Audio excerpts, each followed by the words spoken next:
Hello friends, welcome to my channel. இந்த வீடியோவில் பார்த்தீங்கன்னா நமக்கு மேலும் இந்த சமய அறநிலையத்துறை இந்த வேலைவாய்ப்புக்கான நோட்டிஃபிகேஷன் ரிலீஸ் பண்ணியிருக்காங்க. ஆல்ரெடி பார்த்திங்கன்னா நமக்கு பல கோவில்களிலிருந்து வேலைவாய்ப்புக்கான நோட்டிஃபிகேஷன் அறிவிச்சிருந்தாங்க. அதுக்கான வீடியோ நம்ம சேனலில் அப்லோட் பண்ணியிருக்கேன். போய் செக் பண்ணி பார்த்து அப்ளை பண்ணிக்கோங்க.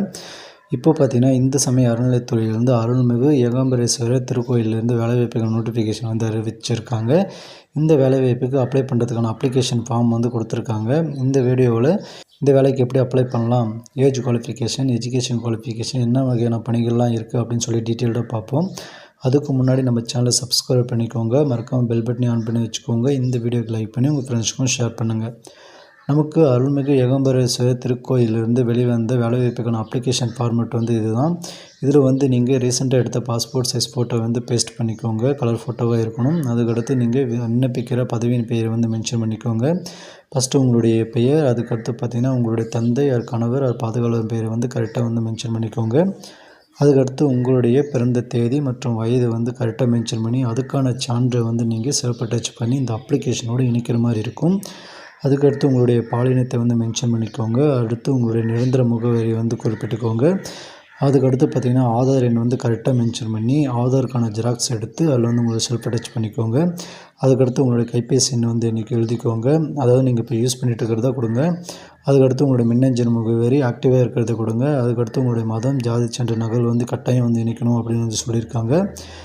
விண்ணப்பதாரர்கள் மினிமம் 18 வயசுலேருந்து மேக்ஸிமம் 45 வயசு வரைக்கும் நீங்கள் அப்ளை பண்ணிக்கலாம் அப்படின்னு சொல்லியிருக்காங்க.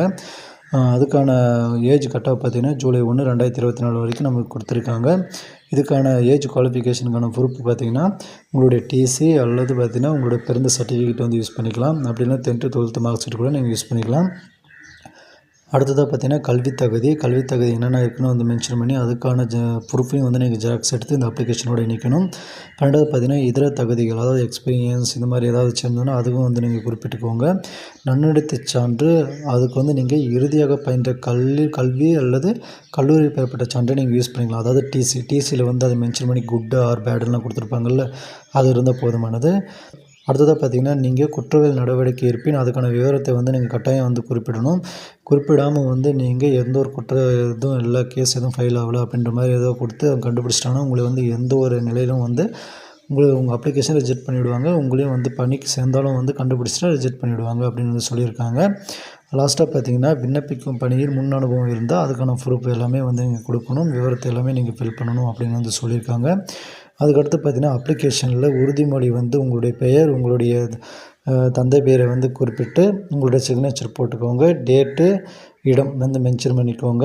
அதுக்கடுத்து பார்த்திங்கன்னா நமக்கு இந்த அப்ளிகேஷனோடு என்னென்ன இணைக்கணும் அப்படின்னு இன்னொரு முறை நமக்கு சொல்லியிருக்காங்க பாருங்கள்.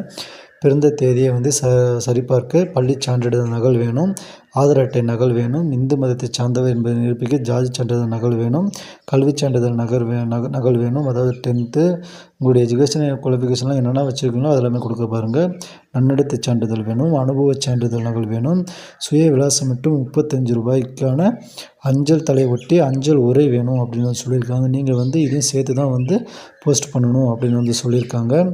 அதுக்கடுத்து இந்த வேலைவாய்ப்புக்கெல்லாம் நீங்கள் அப்ளை பண்ணுறீங்க அப்படின்னா அதுக்கான நிபந்தனைகள்: விண்ணப்பதாரர் ஜூலை 1, 2024 அன்றைக்கி 18 வயசு பூர்த்தி அடைஞ்சவராகவும் 45 வயதிற்கு மேற்பட்டவராகவும் இருக்கணும். இந்து மதத்தை சார்ந்தவராக இருக்கணும். அதன் மீது நம்பிக்கை உள்ளவராக இருக்கணும். அதுக்கடுத்து பார்த்திங்கன்னா விளம்பரம் செய்யப்பட்ட தேதிக்கு பிறகு தான் அப்ளிகேஷன் நீங்கள் அப்ளை பண்ணியிருக்கணும். அதுக்கு முன்னால் அப்ளை பண்ணியிருந்தால் அது ரிஜெக்ட் ஆகிடும்.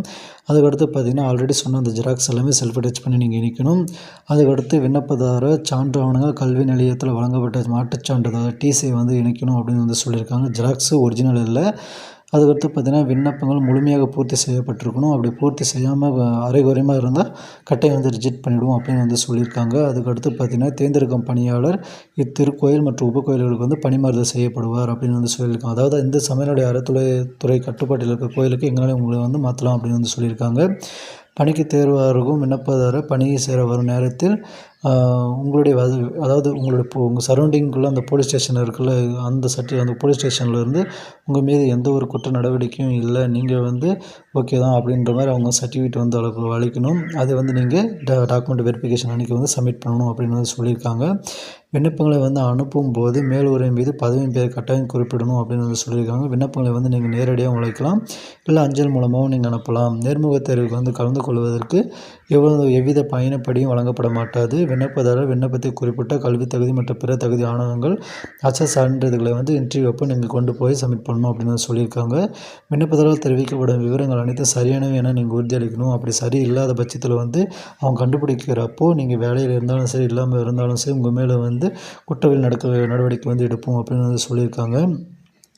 விண்ணப்பதாரர் தெரிவிக்கும் விவரங்கள் அனைத்தும் சரியானவை என உறுதியளிக்க வேண்டும். தவறான தகவல்கள் இருந்தால் அவங்களுக்கு வந்து சட்ட ரீதியான குற்ற நடவடிக்கை எடுக்கும் அப்படின்னு இருக்குது. அதுக்கடுத்து பார்த்திங்கன்னா, நிர்ணயிக்கப்பட்ட காலக்கெடுவுக்குள் பெறப்படும் விண்ணப்பங்கள் மட்டுமே பரிசீலனைக்கு எடுத்துக்கொள்ளப்படும். விண்ணப்ப டேட் அதாவது மார்ச் 7, 2025 பிறகு போகிற எந்த ஒரு அப்ளிகேஷனும் வந்து அவங்க கன்சிடர் பண்ண மாட்டாங்க அப்படின்னு வந்து சொல்லியிருக்காங்க. அதுக்கடுத்து பார்த்திங்கன்னா, நமக்கு வந்து அரசாணைகள் வந்து கொடுத்துருக்காங்க. அதுக்கடுத்து பூர்த்தி செய்யப்பட்ட விண்ணப்பங்களை வந்து நீங்கள் எங்கே அனுப்பணும் அப்படின்னா, செயல் அலுவலர் அருள்மிகு ஏகாம்பரேஸ்வரர் திருக்கோயில், அமைந்தகரை, சென்னை 29 இந்த அட்ரஸுக்கு தான் நீங்கள் அனுப்பணும் அப்படின்னு வந்து சொல்லியிருக்காங்க. பூர்த்தி செய்யப்பட்ட விண்ணப்பங்கள் மார்ச் 7, 2025 ஈவினிங் 5:45க்குள்ளே போய் சேர்கிற மாதிரி நீங்கள் அனுப்பியிருக்கணும். அதுக்கடுத்து பார்த்தீங்கன்னா, வேக்கன்சி டீட்டெயில்ஸை பொறுத்த வரைக்கும் மொத்தம் 4 வகையான பதவியின் கீழே நமக்கு வந்து அறிவிச்சிருக்காங்க.